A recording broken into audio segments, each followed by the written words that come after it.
It details specific incidents involving alleged alcohol abuse and threatening behavior to a spouse. I'm joined today now by Senator Reed, who read through this report. Senator Reed, thanks for being here with us.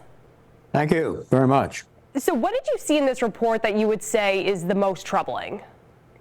Well, what's troubling is the abuse of alcohol and also the abuse of women, and it tracks with what he has said very publicly in books and everything else, that he doesn't feel that women should be essentially in the military, certainly not in combat, and they are an important part of our military today.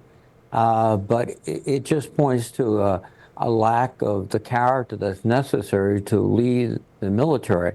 It's an organization that depends fundamentally on self-discipline, discipline within the ranks, and honesty and courage and conviction. And some of his actions undermine that whole important issue of character and conduct. Now, you already said that you don't think Hegseth is qualified for the job. You obviously have many concerns about his nomination. The vote is scheduled for tomorrow.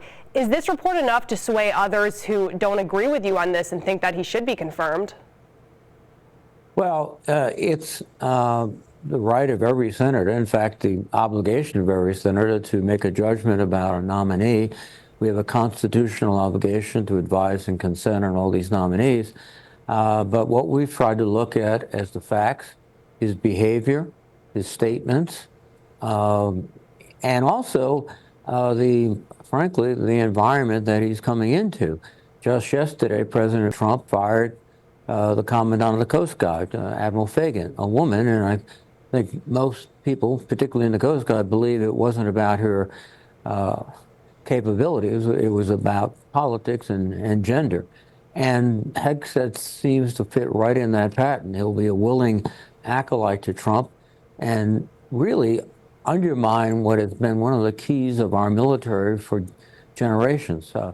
Professionalism, not politicalization, duty, honoring country, as they say at West Point. Hegseth is saying this is not true. His lawyers are also dismissing the allegations.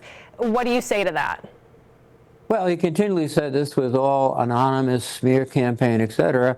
We have an affidavit from his sister-in-law that was signed under the pains of penalty of perjury, giving the truth from her perspective about inappropriate behavior in many different ways. And so his denial seems to have evaporated overnight. It's not anonymous. It's quite specific. And it details behavior that is inconsistent with the position of being Secretary of Defense.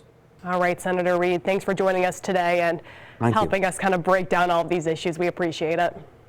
Thank you.